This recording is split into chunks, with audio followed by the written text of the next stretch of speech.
فاعوذ باللہ من الشیطان الرجیم بسم اللہ الرحمن الرحیم لتجدن اشد الناس عداوة للذین آمنوا اليہود والذین اشرکوا صدق اللہ العظیم وصدق رسولہ النبی الامین المکین الکریم۔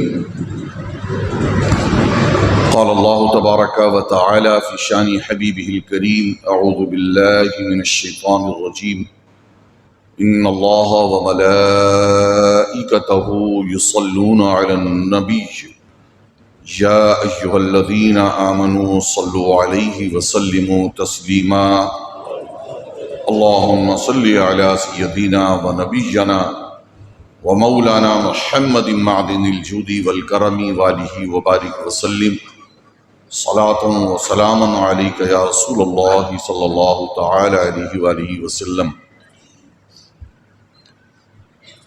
محترم مصلیان کرام،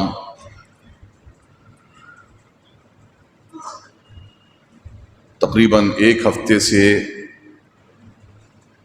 فلسطین کی مقدس سرزمین پر متواتر اسرائیل کی جانب سے دہشت گردانہ حملے ہو رہے ہیں اور اس پورے شہر کو کھنڈر بنا دینے کا عزم اس ایک دہشت گرد دیش نے کر لیا ہے۔ 23 لاکھ آبادیوں والا یہ خطہ جسے غزہ کہا جاتا ہے، جو اسرائیل سے لگا ہوا حصہ ہے، اس کو پوری طریقے سے فنا کر دینا اور نیست و نابود کر دینے کی شیطانی چال اور کوششیں جاری ہیں، اور اس روئے زمین پر ان کا کوئی حامی و ناصر بظاہر نظر نہیں آتا اللہ کے سوا۔ آج المیہ یہ ہے کہ ہم دین سے، دینی تعلیم سے، دینی علم سے کس قدر دور ہیں، یہ کسی نگاہوں سے پوشیدہ نہیں ہے۔ ہم میں سے اکثر لوگ یہ سمجھتے ہیں کہ یہ 2 ملکوں کی جنگ ہے، یہ 2 ملکوں کا معاملہ ہے۔ یاد رکھیں، یہ صرف کسی 2 ملک کا معاملہ نہیں ہے، یہ اسلام اور کفر کا معاملہ ہے، حق اور باطل کی جنگ ہے۔ فلسطین کوئی عام سا کوئی ملک نہیں ہے۔ آج اس جمعۃ المبارکہ کے بیان میں سب سے پہلے میرا مقصد یہ ہے کہ میں آپ کو بتاؤں کہ اس کی تاریخی، دینی، مذہبی حیثیت کیا ہے اور اس کے پیچھے یہ کون سا کھیل چل رہا ہے۔ سب سے پہلے آپ کو یہ سمجھنا ہوگا کہ یہ بیت المقدس، یا یوں کہہ لیں کہ یہ یروشلم یورپین کہتے ہیں اور ہم اسے فلسطین کا نام دیتے ہیں، یہ مقدس ترین شہر ہے، یہودیوں کے لیے بھی، عیسائیوں کے لیے بھی اور مسلمانوں کے لیے بھی، اور ہر ایک کا اپنا اپنا ایک زاویہ نظر ہے، اپنا ایک عقیدہ ہے۔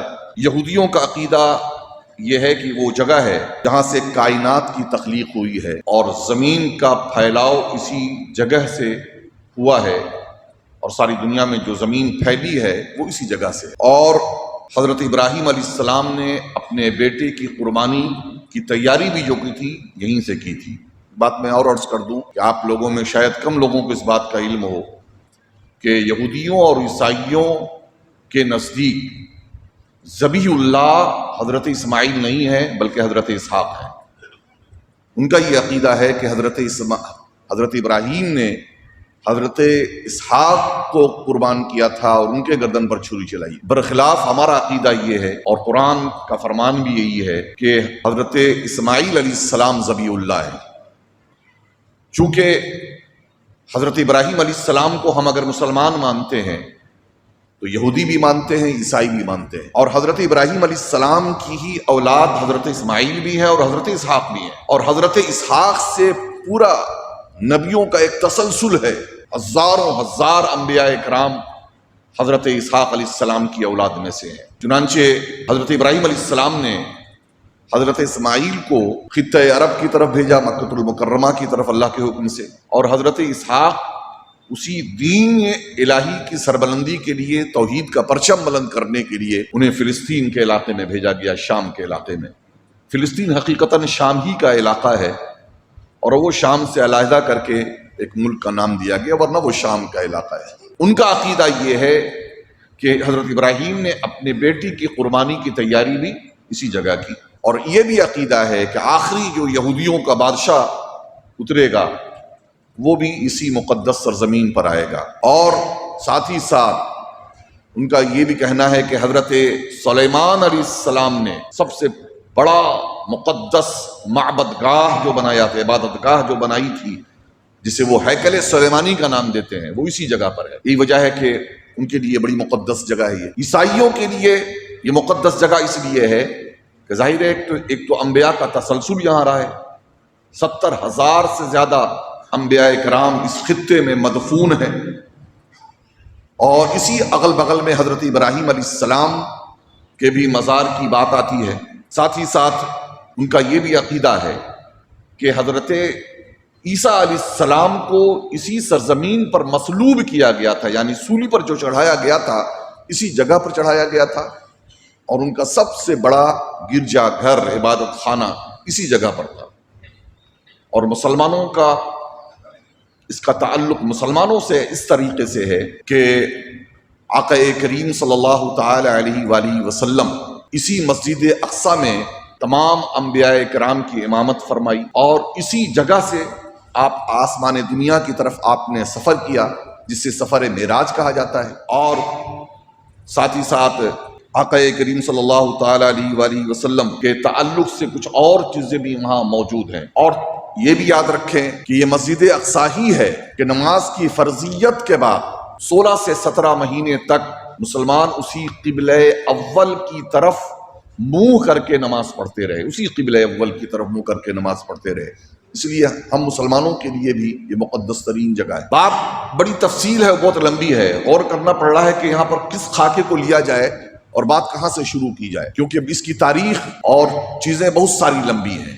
یاد رکھیں کہ آقا کریم صلی اللہ تعالی علیہ وسلم کی تشریف آوری سے پہلے، میں بات یہاں سے شروع کرتا ہوں کہ حضور کی تشریف آوری سے پہلے عیسائی بھی حضور علیہ الصلوۃ والتسلیم کے منتظر تھے، نبی آخر الزمان کے، اور یہود بھی نبی آخر الزمان کے منتظر تھے، بلکہ آقا کریم صلی اللہ تعالی علیہ وسلم کے واسطہ و وسیلے سے وہ اللہ تبارک و تعالیٰ کی بارگاہ میں دعا بھی کیا کرتے تھے۔ یہودیوں کا مدینہ شریف پر جو کہ اس زمانے میں یثرب کہلاتا تھا، وہ ان کا گڑھ تھا اور ان کا قبضہ تھا۔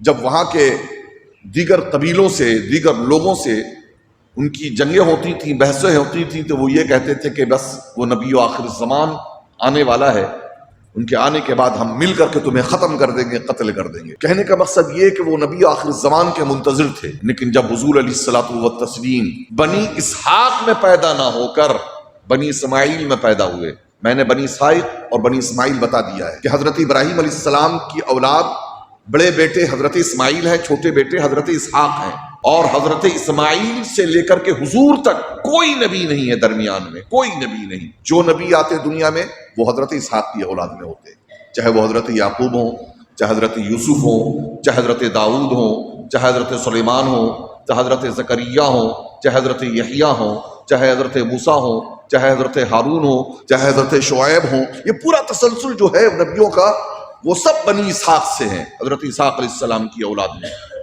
تو یہ سمجھ رہے تھے کہ نبی بھی جو آنا ہے یہیں سے آنا ہے، لیکن ہوا یہ کہ اللہ تبارک و تعالیٰ نے حضرت ابراہیم علیہ السلام کی دعا قبول کی، اور تقریباً 4000 سال کے بعد مکہ کی سرزمین پر نبی آخر الزمان کی جو جلوہ گری ہوئی ہے، وہ جلوہ گری بنی اسماعیل کے خاندان میں ہوئی ہے۔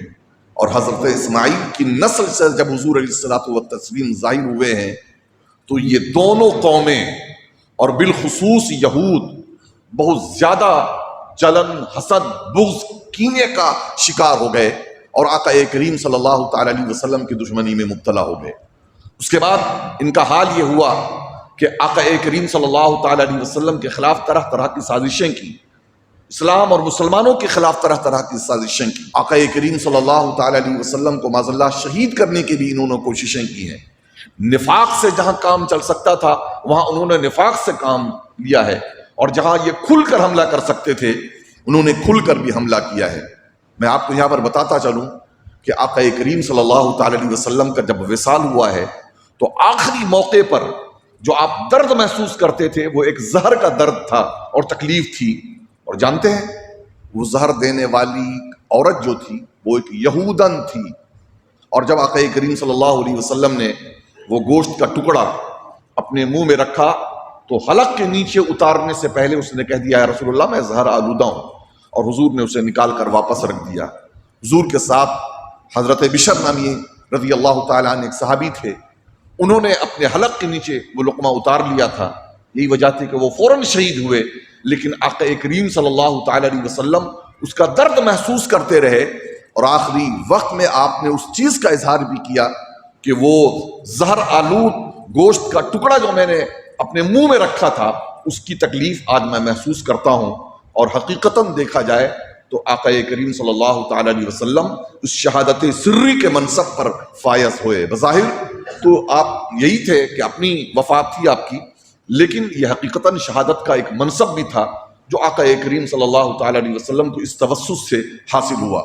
عزیزان محترم، تو میں عرض کر رہا تھا کہ ان کے فتنوں کی وجہ کر حضور علیہ الصلوۃ والتسلیم نے انہیں ایک موقع پر کنارے بھی کیا، بلکہ حضرت عمر رضی اللہ تعالیٰ عنہ کی ایک روایت بھی ہے کہ حضرت عمر رضی اللہ تعالیٰ عنہ نے فرمایا کہ آقا کریم صلی اللہ تعالیٰ علیہ وآلہ وسلم کا فرمان ہے، حضور کا فرمان ہے کہ اگر اللہ تبارک و تعالیٰ مجھے زندگی عطا فرمائے گا تو میں اس قوم کو نکال باہر کروں گا ان کے فتنہ و فساد کی بنیاد پر۔ حضور علیہ الصلوۃ والتسلیم کے زمانے میں تو نہیں ہوا، لیکن جب حضرت عمر خلیفہ ہوئے تو ان کی مسلسل ریشہ دوانیوں کی بنیاد پر انہیں اس پورے خطے جزیرۃ العرب سے حضرت عمر نے نکال باہر کیا۔ اور یاد رکھیں، بظاہر تو یہودی اور عیسائی بھی ایک دوسرے کے سخت دشمن ہیں، اور عیسائیوں نے لاکھوں لاکھ یہودیوں کا قتل عام کیا ہے، تاریخ اس بات کی گواہ ہے، لاکھوں لاکھ یہودیوں کو قتل کیا گیا ہے، اس یروشلم کی سرزمین پر بھی، دیگر زمینوں پر بھی۔ یہ حال یہ وہ تھا کہ زمین سے نکل کر بھاگتے تھے جہاں تہاں، کوئی کہیں گیا، کچھ آپ کے اس ہندوستان کشمیر کے علاقے میں، پنجاب کے علاقے میں کچھ یہودی بھاگ کر کے آئے، کچھ وہ جرمن چلے گئے، کچھ جو ہے کسی اور ملک کی طرف گئے، اور پھر ذلت و خواری ان کی سرشت میں چونکہ موجود تھی، اس لیے اللہ تبارک و تعالیٰ کا عذاب بھی ان کے اوپر تھا۔ تو بظاہر تو ان کے اندر جنگ تھی، لیکن مسلم دشمنی میں یہ ایک دوسرے کے دوست رہے اور آپس میں ایک دوسرے کا گٹھ بندھن رہا۔ چنانچہ قرآن پاک کی سورۃ المائدہ کی آیت نمبر 151 ہے، فرمان باری تعالیٰ ہے یا ایھا الذین آمنوا لا تتخذوا اليہود والنصارى بعضهم اولیاء بعض ومن يتولهم منکم فإنه منهم ان اللہ لا یہدی القوم الظالمین۔ اے ایمان والو، یہود و نصارہ کو دوست نہ بناؤ کہ وہ آپس میں ایک دوسرے کے دوست ہیں، اور تم میں سے جو کوئی ان سے دوستی رکھے گا تو وہ انہی میں سے ہے، بے شک اللہ ظالموں کو ہدایت نہیں دیتا۔ آج ہم دیکھتے ہیں کہ قرآن کا یہ صریح فرمان ہے، اور دوسری طرف عرب ممالک اور مسلک ممالک ان عیسائیوں سے بھی گٹھ بندھن کر رہے ہیں، یہودیوں سے بھی گٹھ بندھن کر رہے ہیں، اور مسلمانوں پر مظالم ہو رہے ہیں، کسی کی آواز نکل نہیں رہی ہے۔ ایسے لوگوں کو سمجھنا چاہیے کہ وہ اگر فلسطینی مسلمانوں کے دشمن ہیں تو تمہارے خیر خواہ اور تمہارے دوست قطعی نہیں ہو سکتے ہیں۔ اور مسلمان کی شان تو یہ ہے کہ مسلمان کے پاؤں میں کانٹا بھی چبھ جائے اور دوسرا مسلمان اس درد کو محسوس نہ کرے تو حقیقتاً اسے اپنی اسلام کا جائزہ لینا چاہیے کہ اسلام اس کے رگے و پے میں پیوست ہوا ہے کہ نہیں ہوا ہے، اس کے دل میں اسلام اترا ہے کہ نہیں اترا ہے۔ انہیں ایسے لوگوں کو اس چیز کا جائزہ لینا چاہیے۔ عزیزان محترم، میں عرض کر رہا تھا کہ یہ وہ قوم ہے کہ جس نے نبیوں کو قتل کیا ہے، جس نے رسولوں کو نہیں چھوڑا ہے۔ اللہ اور اس کے رسول کی اس قدر نافرمانیاں کی ہیں، اس قدر نافرمانیاں کی ہیں کہ نہ پوچھیے۔ تاریخ اقوام عالم کی عروج و زوال کی داستان ہے، تاریخ اقوام عالم کی عروج و زوال کی داستان کو آپ دیکھیں، آپ کو بہت ساری چیزیں نظر آ جائیں گی۔ مختلف ادوار میں مختلف اقوام کو سطوت و شوکت اور حکومت سے سرفراز کیا گیا، لیکن جب کوئی قوم کفران نعمت کرتی ہے، نعمت پر ناشکریہ ادا کرتی ہے اور اللہ کا شکر ادا نہیں کرتی ہے، تو پھر اللہ تبارک و تعالیٰ کا عذاب اسے پکڑ لیتا ہے۔ فرمان باری تعالیٰ ہے کہ الم یروا کم اہلکنا من قبلہم من قرن مکناہم فی الارض ما لم نمکن لہم وارسلنا السماء عليهم مدرارا وجعلنا الانهار تجري من تحتهم فاهلكناهم بذنوبهم وانشأنا من بعدهم قرنا آخرين کہ کیا انہوں نے دیکھا نہیں کہ ان سے پہلے کتنی ہی ایسی قوموں کو ہم نے ہلاک کر دیا جن کا اپنے اپنے زمانے میں دورہ رہا ہے. ان کو ہم نے زمین میں اقتدار بخشا جو تمہیں نہیں بخشا ہے. ان پر ہم نے آسمان سے خوب بارشیں برسائی اور ان کے نیچے نہریں بہا دی، مگر جب انہوں نے کفران نعمت کیا، اللہ کی نعمتوں کا انکار کیا، تو آخر ہم نے ان کے گناہوں کے پاداش میں انہیں تباہ و برباد کر دیا اور ان کی جگہ دوسری قوموں کو ہم نے لا کھڑا کیا. معلوم انسانی تاریخ میں جس قوم کو عروج و زوال کا سب سے زیادہ سامنا رہا ہے وہ قوم بنی اسرائیل ہے. قرآن میں ان یہود کو بنی اسرائیل بھی کہا گیا ہے اور یہود کہہ کر بھی مخاطب کیا گیا ہے. یہ عروج و زوال مادی بھی تھا اور روحانی. ابتدا میں بنی اسرائیل اللہ کا پسندیدہ گروہ تھا. یہی وجہ تھی کہ اس میں حضرت یعقوب علیہ السلام سے لے کر حضرت عیسیٰ علیہ السلام جو میں نے بیان کیا وہ سارے انبیاء کرام انہی میں مبعوث کیے گئے اور دیگر اقوام پر ان کو فضیلت عطا کی گئی. چنانچہ قرآن حکیم میں اللہ تبارک و تعالی نے انہیں مخاطب کر کے ارشاد فرمایا ہے یا بنی اسرائیل اذکروا نعمتی التی انعمت علیکم وانی فضلتکم علی العالمین. اے بنی اسرائیل یاد کرو میری اس نعمت کو جس سے میں نے تمہیں نوازا تھا اور اس بات کو کہ میں نے تمہیں دنیا کی ساری قوموں پر فضیلت عطا کی تھی. اللہ کی نعمتوں پر شکران نعمت کے بجائے یہ بنی اسرائیل سرکشی پر اتر آئی. میں نے جیسا کہ عرض کیا انہوں نے آیت اللہ کی نشانیوں کی تکذیب کی، جھٹلایا، انبیاء کو قتل کیا. انہوں نے اپنا شعار بنا لیا برائیوں، بے حیائیوں، سود خوری، ناجائز حرام کاموں میں ملوث ہونا. ان چیزوں کو انہوں نے اپنا شعار بنا لیا اور اللہ تبارک و تعالیٰ کے احکام و فرامین کی کھلے عام دھجیاں اڑائی ہیں. تو اللہ تبارک و تعالیٰ نے ذلت و مسکنت ان کا مقدر کر دیا. چنانچہ قرآن پاک کی آیت کریمہ ہے وَضُرِبَتْ عَلَيْهِمُ الذِّلَّةُ وَالْمَسْكَنَةُ وَبَاءُوا بِغَضَبٍ مِّنَ اللَّهِ ذَلِكَ بِأَنَّهُمْ كَانُوا يَكْفُرُونَ بِآيَاتِ اللَّهِ وَيَقْتُلُونَ النَّبِيِّينَ بِغَيْرِ الْحَقِّ ذَلِكَ بِمَا عَصَوْا وَكَانُوا يَعْتَدُونَ. کہ ذلت و خواری اور پستی و بدحالی ان پر مسلط ہو گئی اور وہ اللہ کے عذاب میں گھر گئے. یہ نتیجہ تھا اس کا کہ وہ اللہ کی آیات سے کفر کرنے لگے اور پیغمبروں کو ناحق قتل کرنے لگے. یہ نتیجہ تھا ان کی نافرمانیوں کا اور اس بات کا کہ وہ حدود شرع سے نکل جاتے تھے. اسی ضمن میں ایک قابل عبرت پہلو یہ بھی ہے کہ اللہ تبارک و تعالی نے انہیں یکدم ہلاکت میں مبتلا نہیں کیا کہ ایک بارگی ختم کر دیا، بلکہ انہیں وقتاً فوقتاً اللہ نے اپنے عذاب کا مزہ چکھایا، انہیں ڈھیل دی، رعایت دی، اچھے دن ان کے لیے اللہ تبارک و تعالیٰ نے پیش کیے کہ یہ راہ راست پر آ جائیں. لیکن جب ان کے اندر سدھار نہیں آتا تو پھر اللہ تبارک و تعالیٰ کا عذاب آتا اور اللہ تبارک و تعالیٰ کی پکڑ آتی. چنانچہ فرمان باری تعالیٰ بھی ہے وَإِذْ تَأَذَّنَ رَبُّكَ لَيَبْعَثَنَّ عَلَيْهِمْ إِلَىٰ يَوْمِ الْقِيَامَةِ مَنْ يَصُومُهُمْ سُوءَ الْعَذَابِ ان ربک لسریع العقاب وانہ لغفور رحیم.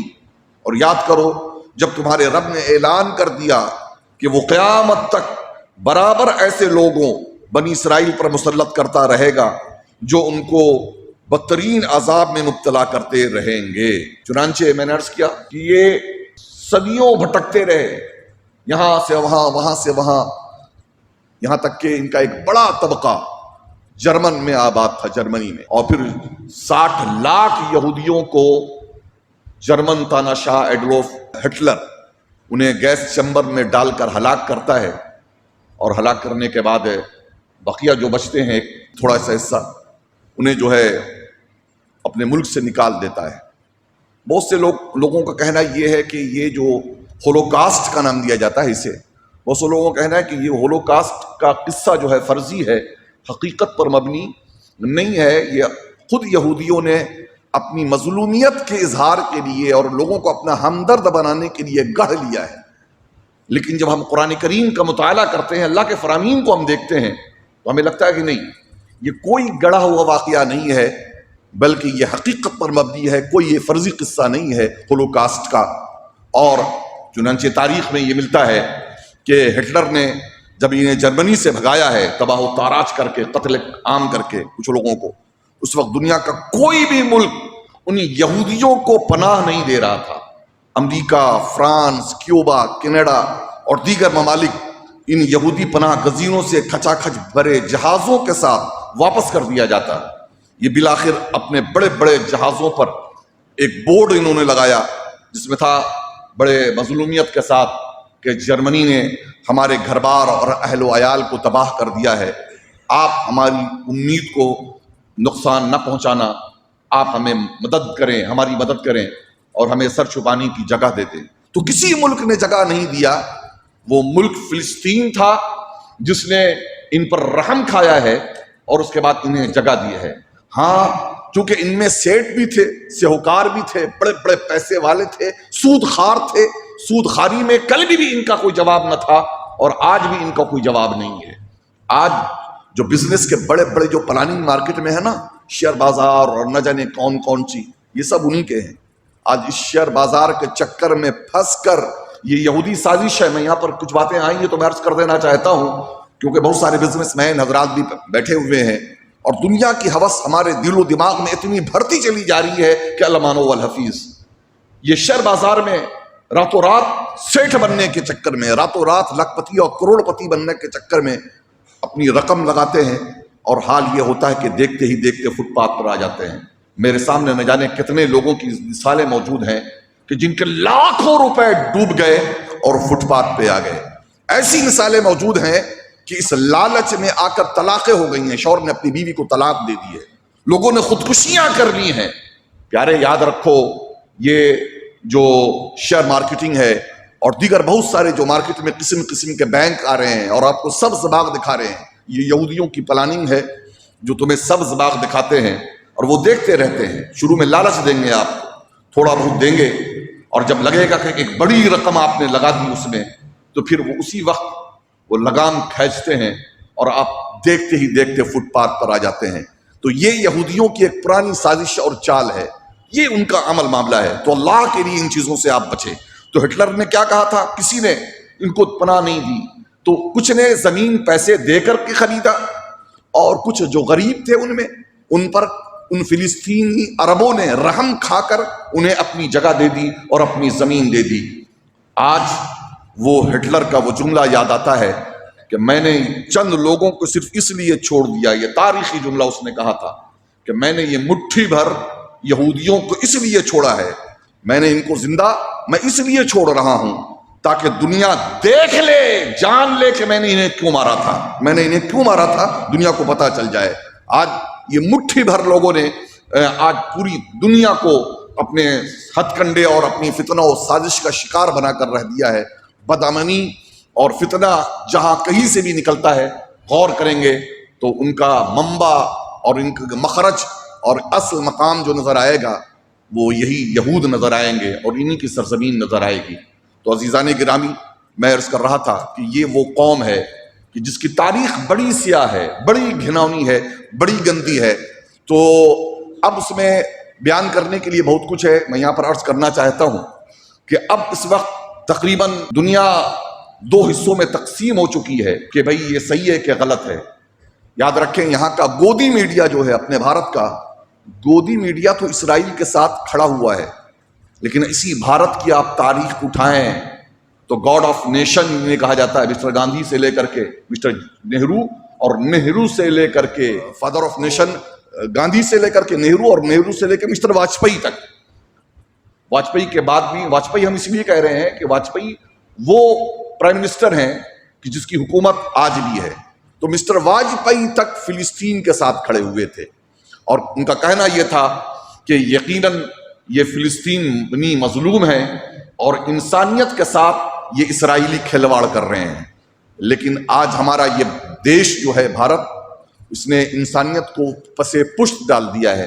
ظاہر ہے کہ جب اسے اپنے دیش میں غیر انسانی رویہ اختیار کرنے میں کوئی دکھ نہیں پہنچتا ہے، منی پور کے مظلوموں کے لیے اور منی پور کے دلت آدی واسیوں پر جو ظلم اتیاچار ہو رہا ہے، اس کے لیے جس دیش کے پرائم منسٹر سے ایک جملہ نہیں نکلتا ہے، وہ اسرائیل کا دکھڑا رو رہا ہے اور اسرائیل کا رونا رو رہا ہے کہ اسرائیل پر بڑا ظلم ہوا ہے اور حماس کو ٹیررسٹ سنگٹھن کہا جا رہا ہے۔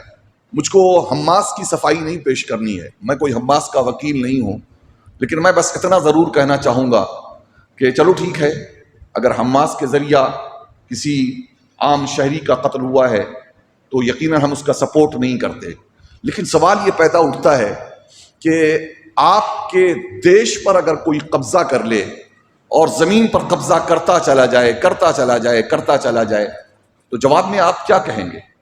میں عرض کرنا چاہتا ہوں کہ اگر فلسطینی اپنی زمین اور اپنے وطن کے بچاؤ کے لیے جد و جہد کر رہے ہیں، اس بنیاد پر اگر وہ ٹیررسٹ ہیں تو ماننا پڑے گا کہ مسٹر گاندھی بھی ٹیررسٹ ہے، ماننا پڑے گا کہ نہرو بھی ٹیررسٹ ہے، ماننا پڑے گا کہ ابوالکلام آزاد بھی ٹیررسٹ ہے، ماننا پڑے گا کہ سبھاش چندر بوس بھی ٹیررسٹ تھے، ماننا پڑے گا کہ اشفاق اللہ خان بھی ٹیررسٹ تھے، اور وہ سب کے سب ٹیررسٹ ہیں کہ جنہوں نے اپنے دیش کو بچایا۔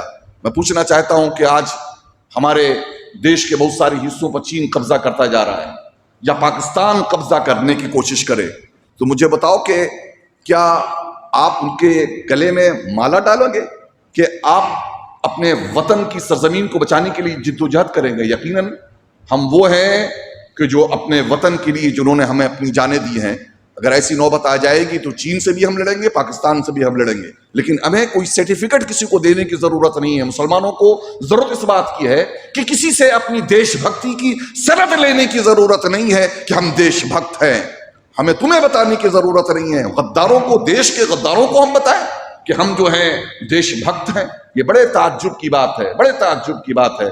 تو حال یہ ہے کہ وہ 2006 سے تقریباً اسرائیل سے گٹھ بندھن کرنے کے بعد RSS کی تنظیم یہاں اسی طریقے کا کام کر رہی ہے جس طریقے کے فلسطین میں اسرائیل کام کر رہا ہے۔ میرے پاس ابھی 2 دن پہلے ایک CBI انسپیکٹر کا فون آیا کہ سر کیا چل رہا ہے اسرائیل اور فلسطین کے حوالے سے۔ ہم نے کہا کہ بھئی کیا چلنے والا ہے، اگر میں پرسنلی آپ کو بتاؤں تو سنیں کہ ہم تو خود فلسطین میں جی رہے ہیں، بھارتی مسلمان تو خود فلسطین میں جی رہے ہیں۔ جس طریقے سے ہماری موب لنچنگ ہو رہی ہے، جس طریقے سے ہمارے مذہبی مقامات، مذہبی تقدسات کو مجروح کیا جا رہا ہے، جس طریقے سے 2 قسم کے قانون یہاں دیش میں بنا لیے گئے ہیں، تو ہم تو خود یوں کہہ لیجئے کہ فلسطین میں جی رہے ہیں۔ ہم اپنے ان فلسطینی بھائیوں کے لیے دعا کے سوا کیا کر سکتے ہیں؟ یقیناً ہم دعا کریں گے، ہم اس کے علاوہ اور کچھ نہیں کر سکتے ہیں۔ اور ہاں، ہم جانتے ہیں کہ اقوام متحدہ اور UNO کیا ہے، یہ سب اسی کے پالے ہوئے ہیں، اور ان کے فیصلے بھی جو آنے ہیں وہ اسرائیل کے حق میں آنا ہے، چاہے وہ کچھ بھی کرے۔ تو ایسی صورتحال میں ان سے کچھ فریاد کرنا بھی اور ان تک جو ہے اپنا معاملات کو پہنچانا بھی ایک بیکار سی بات ہے، لیکن چلو پھر بھی یہ بھی ہم کریں تاکہ دنیا والوں کو معلوم ہو کہ بہرحال مسلمان اگر اپنے دیش کا وفادار ہوتا ہے تو یقیناً ہمیں یہ کہنے میں شرم محسوس نہیں کرنا چاہیے کہ کلمہ طیبہ لا الہ الا اللہ محمد الرسول اللہ وہ کڑی ہے کہ اس کڑی سے جڑا ہوا بندہ دنیا کے جس گوشے جس خطے میں رہے گا وہ ہمارا دینی بھائی ہے نا۔ چین و عرب ہمارا، ہندوستان ہمارا، مسلم ہے، ہم وطن ہے سارا جہاں ہمارا۔ یقیناً ہم یہ جذبہ رکھتے ہیں اور ہم آخری دم تک چاہے دنیا ہماری کتنی ہی مخالفت کرے ہم فلسطینیوں کا ساتھ دیں گے۔ یقیناً آج تعجب کی بات یہ ہے کہ ہمارے وہ سنی ممالک، ہم تو آج تو مسلک میں اتنے بڑھ گئے ہیں کہ المانو والحفیظ، مسلک در مسلک کا معاملہ ہے۔ ایک فرقے میں نہ جانے کتنے فرقے ہیں، لیکن 2 بڑے فرقے جو کہا جاتا ہے، اسی لیے مجھے گھن آنے لگتی کبھی کبھی یہ فرقے اور مسلک کی بات سن کر، کبھی جس طریقے سے گندگی اسلام پر لوگوں نے پھیلا دیا ہے۔ عزیز اللہ رحم فرمائے، 2 بڑے فرقے ہیں، شیعہ اور سنی، ہے نا، دونوں ایک دوسرے کو ماننے کے لیے تیار نہیں، اور بڑی پرانی تاریخ ہے اور اتحاد رہا ہے۔ لیکن یاد رکھیں، فلسطین کون سا ملک ہے؟ یہ سنی ملک ہے۔ ایران کون سا ملک ہے؟ یہ شیعہ ملک ہے۔ سنی ملک میں کون ہے؟ عرب کنٹریز ہیں، انڈونیشیا ہے، ملیشیا ہے، اور دیگر انگنت ممالک ہیں، سٹے ہوئے دیکھیں تو مصر ہے، ٹرکی ہے، دیگر ہے۔ لیکن حال یہ کہ تمام کی یہ تمام سنی جو دیش ہیں یہ سارے کے سارے خاموش ہیں، سائلنٹ ہیں۔ اس وقت فلسطینیوں کے ساتھ اگر کوئی کھڑا ہوا ہے، وہ شیعہ ملک جسے مسلمان سمجھنے کے لیے تیار نہیں ہے، وہ ان فلسطینی بھائیوں کا ساتھ دے رہا ہے، وہ اپنے فلسطینی بھائیوں کے ساتھ کھڑا ہوا ہے۔ اس لیے اس چیز کو سمجھنے کی ضرورت ہے کہ نفرت کی دیوار اتنی کھڑی نہ کر دیں، اتنی اونچی نہ کر دیں کہ پھر وہ دیوار کو گرایا نہ جا سکے۔ عزیزان محترم، آج کے اس ماحول میں، اس نفرت بھرے ماحول میں ضرورت اس بات کی ہے کہ ہم اپنی صفوں میں اتحاد پیدا کریں۔ اپنے فلسطینی بھائیوں کے لیے ہم کیا کر سکتے ہیں، غور و فکر کریں کہ ہم کیا ان کے لیے کر سکتے ہیں۔ کل رات میں ایک پروگرام تھا آن لائن ہمارا، ہم نے کہا تو بھئی ہمیں تو کچھ سمجھ میں نہیں آتا ہے، ہمیں تو ان علماء، مشائخ اور قائدین پر تعجب ہوتا ہے کہ جن کے منہ سے ایک زبان نہیں نکلتا ہے اس مسئلے پر یا کسی بھی مسئلے پر۔ قوم ملت کا معاملہ ہوتا ہے، معاملہ یہ کہ صاحب قائد ملت بنے ہوئے ہیں، لیکن قائد صاحب کا حال یہ ہے کہ ملت پر آفت آ جائے تو قائد صاحب کے منہ سے ایک آواز نہیں نکلتی۔ ارے تم کیسے قائد ہو؟ کس کے قائد ہو؟ کہاں کے قائد ہو تم کہ تمہارے منہ سے ایک آواز نہیں نکلتی ہے؟ اب تو حال یہ ہے کہ آپ اپنے ہاتھ میں قلم ہے اور اپنے ہاتھ میں کاغذ ہے، جو لقب چاہیے چسمہ کر لیجئے، آپ کے مریدین، آپ کے چاہنے والے، آپ کے ماننے والے جو لقب چاہیں آپ کو دے دیں، لیکن حال یہ ہے کہ ایک لفظ حق کے لیے نکالنے کے لیے ہم تیار نہیں ہیں۔ اللہ ایسی قوم پر، ایسے لوگوں پر رحم فرمائے۔